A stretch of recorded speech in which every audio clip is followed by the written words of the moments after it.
The King James Bible, the second book of Samuel, chapter 11. And it came to pass after the year was expired, at that time when the kings go forth to battle, that David sent Joab and his servants with him and all Israel, and they destroyed the children of Ammon and besieged Rabbah. But David tarried still at Jerusalem. And it came to pass in an eveningtide that David arose from off his bed and walked upon the roof of the king's house. And from the roof he saw a woman washing herself, and the woman was very beautiful to look upon. And David sent and inquired after the woman, and one said, Is not this Bathsheba the daughter of Eliam, the wife of Uriah the Hittite? And David sent messengers and took her, and she came in unto him. And he lay with her, for she was purified from her uncleanliness, and she returned unto her house. And the woman conceived, and sent and told David, and said, I am with child. And David sent to Joab, saying, Send me Uriah the Hittite. And Joab sent Uriah to David. And when Uriah was come to him, David demanded of him how Joab did, and how the people did, and how the war prospered. And David said to Uriah, Go down to thy house and wash thy feet. And Uriah departed out of the king's house, and there followed him a mess of meat from the king. But Uriah slept at the door of the king's house with all the servants of his lord, and went not down to his house. And when they had told David, saying, Uriah went not down unto his house, David said unto Uriah, Camest thou not from thy journey? Why then didst thou not go down unto thine house? And Uriah said unto David, The ark in Israel and Judah abide in tents, and my lord Joab and the servants of my lord are encamped in the open fields.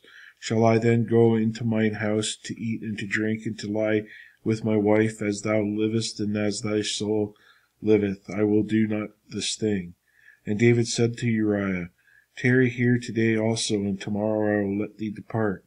So Uriah abode in Jerusalem that day and the morrow. And when David had called him, he did eat and drink before him, and he made him drunk. And at even he went out to lie on the bed with the servants of his lord, but went not down to his house. And it came to pass in the morning that David wrote a letter to Joab, and sent it by the hand of Uriah. And he wrote in the letter, saying, Set ye Uriah in the forefront of the hottest battle, and retire ye from him, that ye may be smitten and die. And it came to pass, when Joab observed the city, that he assigned Uriah unto the place where he knew that valiant men were. And the men of the city went out and fought with Joab. And there fell some of the people of the servants of David, and Uriah the Hittite died also. Then Joab sent and told David all these things concerning the war, and charged the messenger, saying, When thou hast made an end of telling the matters of the war unto the king, and if so be that the king's wrath arise, and he may say unto thee, Wherefore approached ye no nigh unto the city when ye did fight? Knew ye not that they would shoot from the wall? Who smote Abimelech, the son of Jerubbesheth, but not a woman cast a piece of a millstone upon him from the wall, that he died in Thebes? Why went ye nigh the wall? Then say thou, Thy servant Uriah the Hittite is dead also.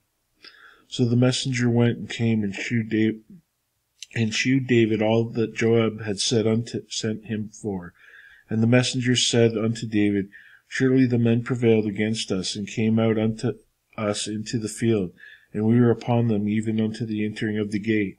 And the shooters shot from off the wall upon thy servants, and some of the king's servants be dead, and thy servant Uriah the Hittite is dead also.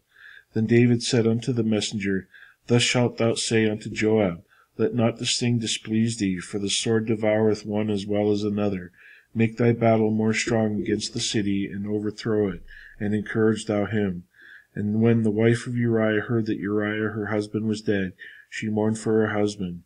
And when the morning was past, David sent and fetched her to his house, and she became his wife, and bare him a son. But the thing that David had done displeased the Lord. Chapter 12. And the Lord sent Nathan unto David, and he came unto him, and said unto him, There were two men in one city, one rich and the other poor. The rich man had exceeding many flocks and herds, But the poor man had nothing save one little ewe lamb, which he had brought and nourished up, and it grew up together with him and with his children. It did eat of his own meat, and drank of his own cup, and lay in his bosom, and was unto him as a daughter. And there came a traveller unto the rich man, and he spared to take his own flock and of his own herd, to dress for the wayfaring man, and that was come unto him. But he took the poor man's lamb, and dressed it for the man as it was come to him. And David's anger was greatly kindled against the man, and he said to Nathan, As the Lord liveth, the man that hath done this thing shall surely die, and he shall restore the lamb fourfold, because he did this thing, and because he had no pity. And Nathan said to David, Thou art the man. Thus saith the Lord God of Israel, I anointed thee king over Israel, and I delivered thee out of the hand of Saul, and I gave thee thy master's house and thy master's wives into thy bosom, and gave thee the house of Israel and of Judah. And if thou had been too little, I would moreover have given unto thee such and such things. Wherefore hast thou despised the commandment of the Lord to do evil in his sight? Thou hast killed Uriah the Hittite with the sword, and hast taken his wife to be thy wife, and hast slain him with the sword of the children of Ammon. Now therefore the sword shall never depart from thine house, because thou hast despised me, and hast taken the wife of Uriah the Hittite to be thy wife. Thus saith the Lord, Behold, I will raise up evil against thee out of thine own house, and will take thy wives before thine eyes, and give them unto thy neighbour, and he shall lie with thy wives in the sight of this son. For then didst it secretly, but I will do this thing before all Israel and before the sun. And David said unto Nathan, I have sinned against the Lord. And Nathan said unto David, The Lord also hath put away thy sin. Thou shalt not die. Howbeit, because of this deed thou hast given great occasion to the enemies of the Lord to blaspheme. The child also that is born unto thee shall surely die. And Nathan departed unto the house, and the Lord struck the child that Uriah's wife bare unto David, and it was very sick. And David therefore besought God for the child, and David fasted, and went in and lay all night upon the earth. And the elders of his house arose and went in unto him to raise him up from the earth. But he would not, neither did he eat bread with them. And it came to pass on the 7th day that the child died. And the servants of David feared to tell him that the child was dead. For they said, Behold, while the child was yet alive, we spake with him, and he would not hearken unto our voice. How will he then vex himself, if we tell him that the child is dead? But when David saw that the servants whispered, David perceived that the child was dead. Therefore David said unto his servant, Is the child dead? And they said, He is dead. Then David arose from the earth, and washed, and anointed himself, and changed his apparel, and came into the house of the Lord, and worshipped. Then he came into his own house, and when he required, they set bread before him, and he did eat. And then said his servants unto him, What thing is this that thou hast done? Thou didst fast and weep for the child while it was alive, but when the child was dead, thou didst rise and eat bread. And he said, While the child was yet alive, I fasted and wept. For I said, Who can tell whether God will be gracious to me, that the child may live? But now he is dead. Wherefore should I fast? Can I bring him back again? I shall go to him, but he shall not return to me. And David comforted Bathsheba his wife, and went in unto her, and lay with her. And she bare a son, and she called his name Solomon. And the Lord loved him. And he sent by the hand of Nathan the prophet, and he called his name Jedediah, because of the Lord. And Joab fought against Rabbah of the children of Ammon, and took the royal city. And Joab sent messengers to David, and said, I have fought against Rabbah, and have taken the city of waters. Now therefore gather the rest of the people together, and encamp against the city, and take it, lest I take the city, and it be called after my name.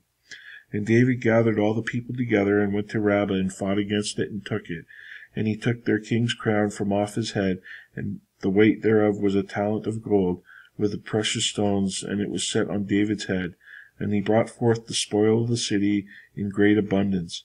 And he brought forth the people that were therein, and put them under saws, and under harrows of iron, and under axes of iron, and made them pass through the brickland.